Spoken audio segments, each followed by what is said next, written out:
Hello नमस्कार, आप सभी का हार्दिक स्वागत एवं अभिनंदन है स्मृति सिविल सेवा के इस ऑनलाइन माध्यम में। आज हम बात करेंगे हमारे एक नए निःशुल्क कार्यक्रम की जो बिल्कुल फ्री यूट्यूब पर रहने वाला है। नाम है RAS मेंस के लिए है और पराक्रम बैच।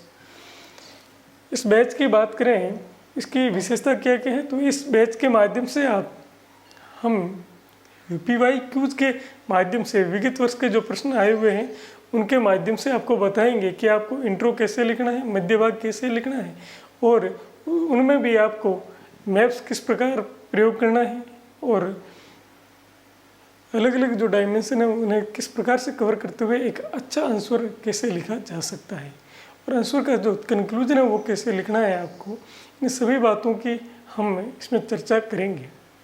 तो इसी कड़ी में आज इसी बैच के तहत हमारा जो पहला सेशन है वो रहने वाला है आधुनिक विश्व इतिहास का। और आधुनिक विश्व इतिहास के जो 2021 में प्रश्न पूछे गए हैं उनकी हम बात करेंगे।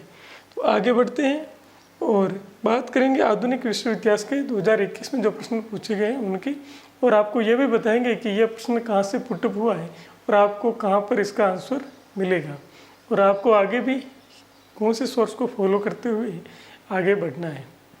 तो मेंस में 2021 में आधुनिक विश्व इतिहास के आपके 3 प्रश्न पूछे गए हैं जो तीनों ही डायमेंशन से पूछे गए हैं। यानी एक 2 अंक का है, 5 अंक का है, आपका एक प्रश्न 10 अंक का है। इस प्रकार आपके तीनों ही डायमेंशन यहाँ से कवर होते हैं। तो आपका पहला प्रश्न आपके सामने है और जो आपका 2 अंक का प्रश्न है और इसका आंसर आपको 15 शब्द में लिखना था। लियोनार्डो दा विंची ने अपना प्रसिद्ध चित्र द लास्ट सफर कहाँ पर चित्रित किया था? Where did Leonardo da Vinci paint his famous painting the last supper? इसका आपको 15 वर्ड में आंसर देना था और इसका आंसर फैक्ट बेस है और केवल 5 से 7 वर्ड में भी लिखा जा सकता है। या 15 वर्ड देने का मतलब यह नहीं है कि केवल आपको 15 शब्द हैं उसमें ही आंसर लिखना है। ये जो नेचर है उस पर डिपेंड करता है कि कई प्रश्नों का उत्तर जो आपको 5 लाइनें दी गई हैं उनमें भी लिखा जा सकता है, क्योंकि जो पूछने का नेचर है उस पर निर्भर करता है। तो इसके लिए आपको 5 लाइनें दी गई है। और इसके बारे में मैं कहूँ तो सोर्स की बात करें तो ओल्ड RBC की जो पुस्तक है विश्व का इतिहास, उस पुस्तक में इसके बारे में हमें मिलता है। लियोनार्डो दा विंची के बारे में जहाँ पर लिखा गया है और वहाँ लास्ट सफर जो चित्र है उसके बारे में बात हुई है, लेकिन ये कहाँ पर जो आप चित्रित किया गया है ये वहाँ पर नहीं मिलता है। यदि आप ये देखना चाहते हो तो ये आपको जो कोई भी फैक्ट बेस पुस्तक विश्व इतिहास की आ रही है तो वहाँ पर आपको ये चीज़ें मिल जाएगी। बाकी यदि आप विश्व इतिहास की माथुर एंड जैन एंड माथुर की पुस्तक पढ़ते हो तो वहाँ आपको मिल जाएगी, लेकिन 1000 पेज की पुस्तक आपको पढ़ने की वहाँ आवश्यकता नहीं है। कोई भी फैक्ट बेस की कोई पुस्तक उठाइए और उनमें ये चीज़ें मिल जाएगी। नहीं तो कोई भी कोचिंग स्टूडियो मिल जाएगी, नहीं तो हम बैठे ही आपको ये चीज़ें करवा देंगे। तो इसके आंसर की बात करें तो इसका आंसर आपको इस प्रकार लिखना था कि द लास्ट सफर इटली के मिलान शहर में है। सांता मारिया डेल ग्राजी के कोने में चित्रित भित्ति चित्र था और इसको चित्रण करने का समय में 1495 से 1498 का काल रहा। द लास्ट सफर में लियोनार्डो दा विंची इसमें दर्शाया गया है कि जो जीसस हैं एवं उनके 12 शिष्यों को भोजन करते हुए इसमें दर्शाया गया है और वर्तमान में ये सांता मारिया डेल ग्राजी के कोनवे में ही रखा गया है। तो आपको इस प्रकार इसमें एक फैक्ट पूछा गया और इसमें हमने यहाँ 3 फैक्ट देने का काम किया है। जैसे स्थान की बात करें तो मिलान शहर में सांता मारिया डेल ग्राजी के कोनवे हो गया एक फैक्ट है। दूसरा आपका जो इसका काल को हमने लिखते हैं और तीसरा ये इसकी एक विशेषता कि ये भित्ति चित्र था। तो इस प्रकार आप एक अच्छा उत्तर लिख सकते हो और यदि आप इतनी जानकारी लिख कर आते हो तो यहाँ से आपको 2 अंक आसानी से मिल सकते हैं। अगला आपका प्रश्न है 5 अंक का और यहाँ जिसका उत्तर आपको 50 शब्द में लिखना था और लगभग जो 4 मिनट में इसका आपको उत्तर लिखना था।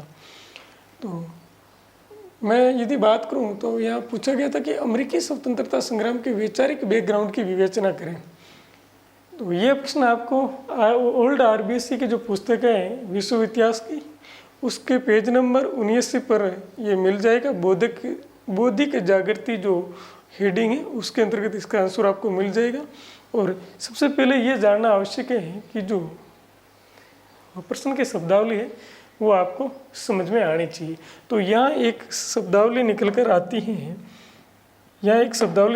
आती है, विवेचना करें या विवेचना कीजिए।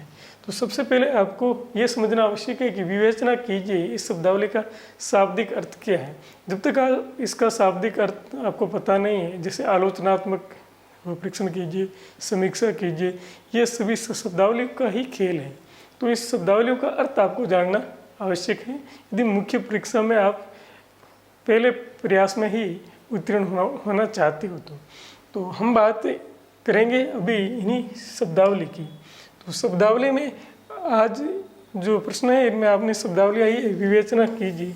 यदि आपको शब्दावली पता नहीं है तो आप केवल हॉल में बैठकर यही विचार करोगे कि ये एग्जामिनर हमसे क्या कहना चाह रहा है।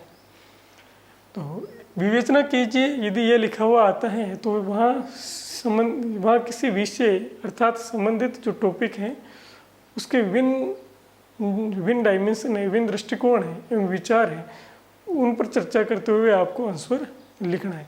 और हमें पूछा गया था कि वैचारिक बैकग्राउंड, तो वैचारिक बैकग्राउंड के विभिन्न जो आपके दृष्टिकोणों की बात करें तो उनमें आ जाएगी शिक्षा, पुस्तक, पत्रकारिता एवं बुद्धिजीवी।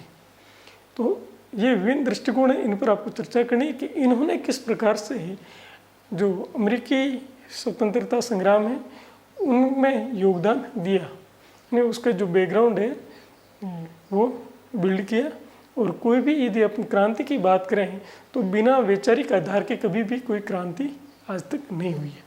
तो इसके आंसर की हम बात करें तो हमें इस प्रकार लिखना है, यानी 5 अंक के प्रश्न हमें इंट्रो लिखने की आवश्यकता नहीं है, सीधे ही हमें अपने पॉइंट पर ही आना है। वैचारिक पृष्ठभूमि में शिक्षा, पत्रकारिता एवं बुद्धिजीवियों का अहम योगदान रहा।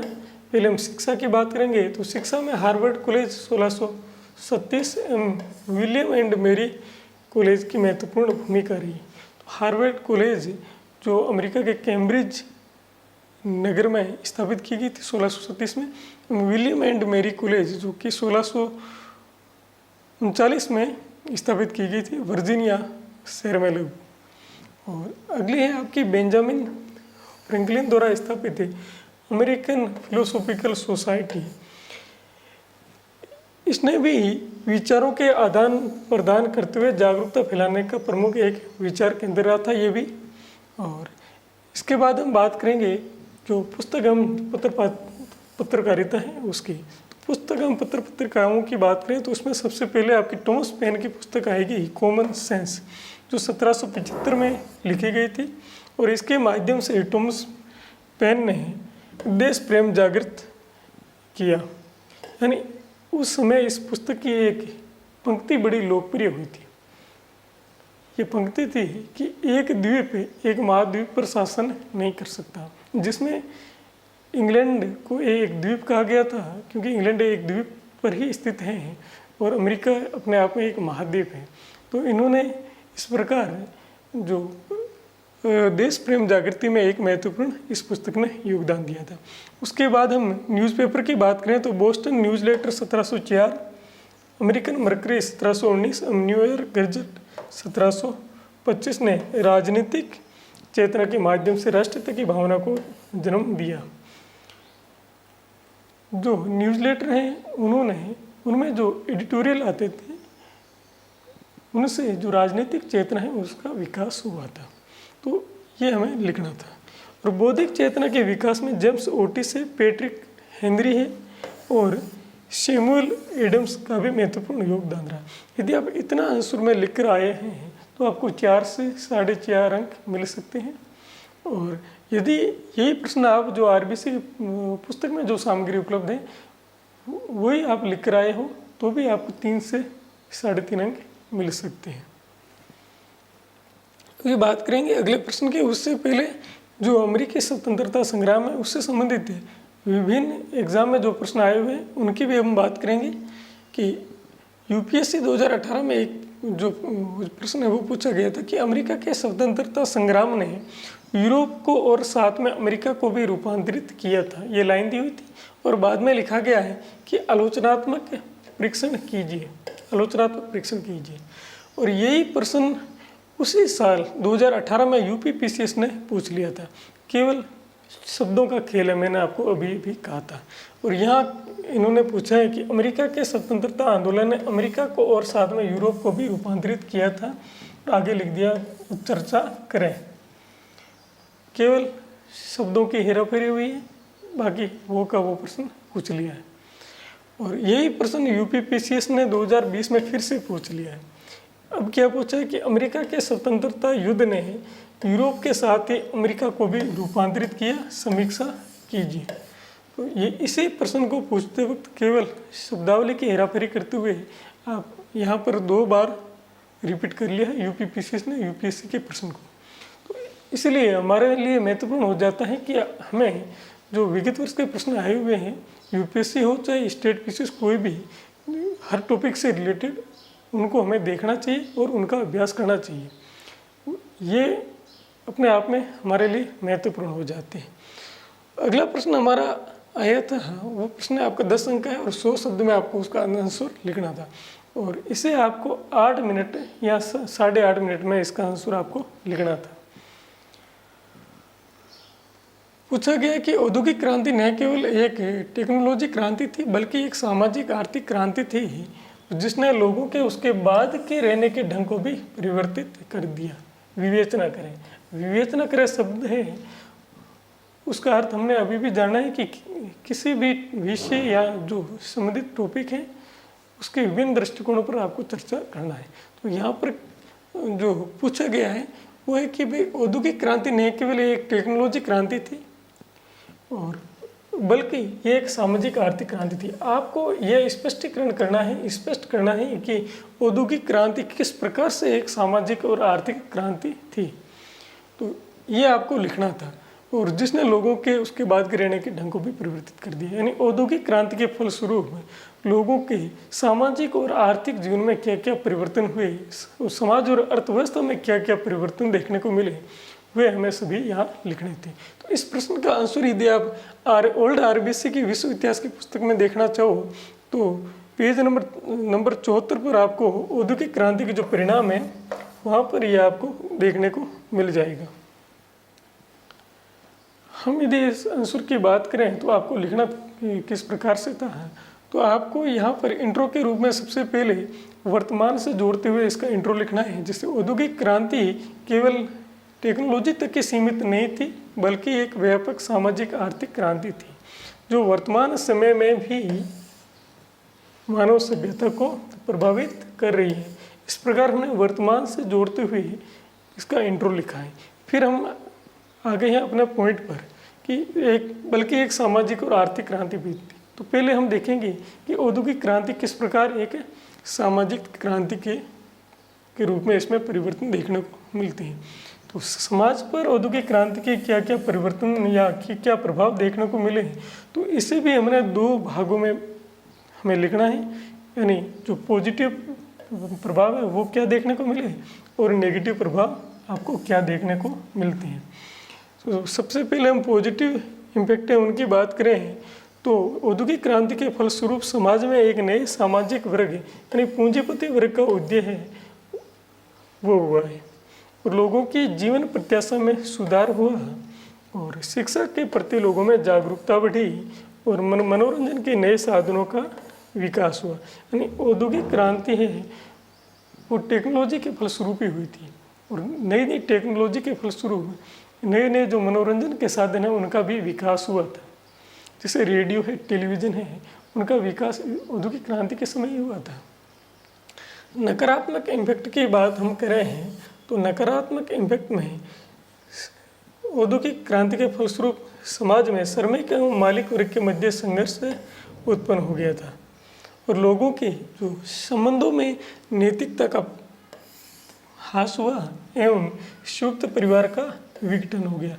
संयुक्त परिवार का विघटन हो गया क्योंकि लोगों में जो नैतिक संबंध है उनमें नैतिकता का पतन हो गया था और लोग जो भौतिकतावाद की ओर आगे बढ़ने लगे और भौतिकतावादी हो गए तो लोग रोजगार के लिए शहरों में जाने लगे और शहरों में जाने लगे तो लोग अपने अपने परिवार को लेकर के जाने लगे। इससे क्या हुआ कि जब लोग गांव में रहते थे तभी एक साथ रह रहे थे और अभी क्या हुआ है कि अभी लोग अपने परिवार को लेकर के शहरों में रोजगार की तलाश में जाने लगे और उद्योगों के पास वहीं रहने लगे, जिससे झुग्गी झोंपड़ी है उनका भी विकास हुआ।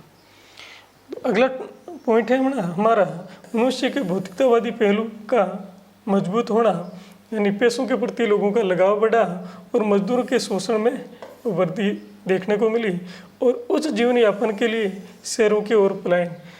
हमने अभी बात की कि लोग रोजगार के लिए शहरों की ओर जाने लगे और शहरी क्षेत्र में झुग्गी झोंपड़ियों का विकास हुआ। जो लोग शहरों में जाने लगे उनके पास वहाँ पर उनके लिए रहने के लिए कोई स्थान नहीं था और जहाँ पर उद्योगों की स्थापना हुई वहीं पर ये लोग पास में ही झुग्गी झोंपड़ी बनाकर रहने लग गए। और आगे हम बात करेंगे कि जो औद्योगिक क्रांति है उसका अर्थव्यवस्था पर क्या प्रभाव पड़ा। तो यहाँ भी जो पॉजिटिव और नेगेटिव दोनों की बात करेंगे और सबसे पहले हम बात करेंगे जो पॉजिटिव प्रभाव है, परिवर्तन है, वो हमें क्या देखने को मिले औद्योगिक क्रांति के फलस्वरूप अर्थव्यवस्था में।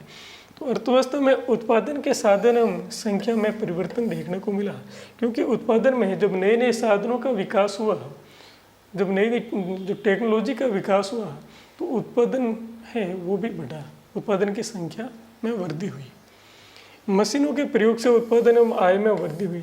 जब मशीनों का प्रयोग होने लगा तो जो 100 व्यक्ति काम एक दिन में कर रहे थे वही काम अभी 1 घंटे में होने लग गया था। इससे क्या हुआ कि उत्पादन में वृद्धि हुई और उत्पादन में वृद्धि हुई और कम समय में ज़्यादा उत्पादन हुआ और उससे क्या हुआ कि मजदूरी कम लगी, जिससे जो उद्योग के मालिक हैं उनकी आय में वृद्धि हुई, पूंजीपति वर्ग की आय में वृद्धि हुई। अगला पॉइंट है व्यापार वाणिज्य में अब तीव्र वृद्धि देखने को मिली।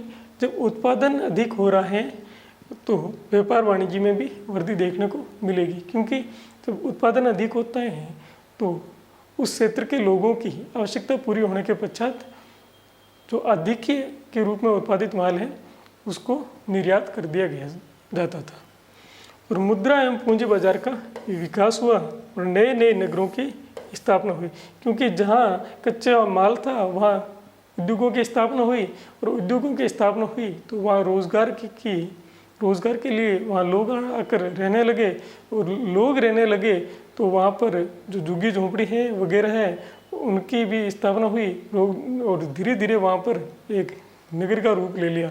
और जब लोग वहाँ उद्योगों के पास रहने लगे तो वहाँ एजुकेशन की आवश्यकता पड़ी और हॉस्पिटल की आवश्यकता पड़ी। तो इस प्रकार धीरे धीरे वहाँ पर लोग आकर के रहने लगे और नए नए शहरों का विकास हुआ। अगला पॉइंट है कि परिवहन के साधनों का विकास हुआ औद्योगिक क्रांति के फलस्वरूप, क्योंकि औद्योगिक क्रांति में नई टेक्नोलॉजी का विकास हुआ, जैसे वाष्प इंजन है, भाप का इंजन है, इनका विकास हुआ। तो रेलगाड़ी का भी जो आविष्कार है उसी समय ही हुआ था। तो परिवहन के साधनों का विकास देखने को हमें उसी समय मिलता है। नकारात्मक इम्पैक्ट की बात करें तो कुटीर उद्योग के स्थान पर कारखाना प्रणाली विकसित हुई और ग्रामीण कुटीर उद्योगों के हाथ से बेरोजगारी में वृद्धि हुई। जब गाँव में जो कुटीर उद्योग थे उनका हास होने से जो लोग उसमें काम कर रहे थे, जिनकी वजह से उनकी रोटी रोजी चल रही थी, उनके हाथ से वह बेरोजगार हो गए और वह शहरों में पलायन करने लगे। संरक्षणवाद को बढ़ावा मिला और पूंजीपति वर्ग द्वारा अधिकाधिक लाभ प्राप्ति की प्रवृत्ति है जिसका विकास हुआ और मजदूरों का आर्थिक शोषण बढ़ा। तो ये इसके नेगेटिव इम्पैक्ट हैं। तो इस प्रकार यदि ये प्रश्न आप इस प्रकार लिख कर आए हैं तो आपको यहाँ 7 से 8 अंक आसानी से मिल सकते हैं यदि आप इसी फॉर्मेट में लिख कर आए हो तो। अभी हम बात करेंगे कि औद्योगिक क्रांति का जो ये प्रश्न है हमारे कहाँ से पुट हुआ। तो यूपीएससी ने 2020 में एक प्रश्न पूछा है और वहीं से हमारी आरपीएससी ने शब्दावली का परिवर्तन करते हुए यह प्रश्न पूछने का काम किया है। हम बात करेंगे जो यूपीएससी ने 2020 का प्रश्न पूछा है कि असेंबली लाइन कारखानों, शहरीकरण तथा शहरी मजदूर वर्ग के उदय के साथ औद्योगिक क्रांति के दूरगामी सामाजिक राजनीतिक परिणाम हुए। आपको इसका समालोचनात्मक परीक्षण करना था। और यहाँ पर क्या पूछा कि औद्योगिक क्रांति के जो दूरगामी सामाजिक और राजनीतिक परिणाम के बारे में उनका एक समालोचनात्मक परीक्षण करना था। तो हमें यहाँ से क्या पूछ लिया गया है कि राजनीति की जगह आर्थिक हमें पूछ लिया गया है। तो इस प्रकार हम देखते हैं कि आपको कोई भी विषय पढ़ रहे हो तो आपको उस टॉपिक से संबंधित विगत वर्षों में यूपीएससी और विभिन्न स्टेट पीसीएस में जो प्रश्न आए हुए हैं उनका विश्लेषण करना बेहद ही जरूरी है, जिससे आपको उस टॉपिक से संबंधित विभिन्न जो डायमेंशन है उसे कवर करना आपके लिए आसान हो जाता है और आपको एक नई जो वे वो भी मिलेगा। इस प्रकार आज हमने बात की 2021 की मुख्य परीक्षा, आधुनिक विश्व इतिहास के मुख्य परीक्षा में जो प्रश्न पूछे गए थे उनकी। अगले सेशन में हम बात करेंगे 2018 में जो आधुनिक विश्व इतिहास के प्रश्न पूछे गए उनकी भी। तो आज के लिए इतना ही काफ़ी। Thank you so much. मिलते हैं अगले वीडियो में।